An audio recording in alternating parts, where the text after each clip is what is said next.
కొంతమంది ఇంకా నీతి వాక్యాలు చెప్తారు. భార్య అయినా సరే నో అంటే నో అని చెప్పేసి అట్లా అంటే అబ్బాయి కూడా నో అంటే నోనే.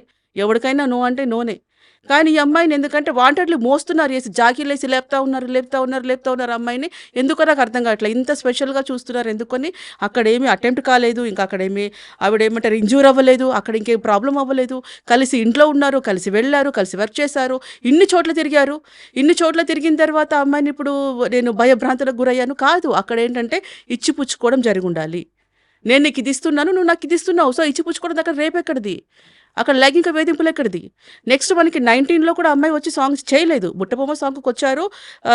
ఐ థింక్ ఆ రోజు వచ్చారు. ఆ సాంగ్ చేశారో లేదో నాకు తెలీదు. బుట్టబొమ్మ అయితే వేరే అమ్మాయి దర్శిని చేసింది. సో, 19 అయిపోయినాక జగమెరిగిన సత్యం లాక్‌డౌన్ వచ్చింది.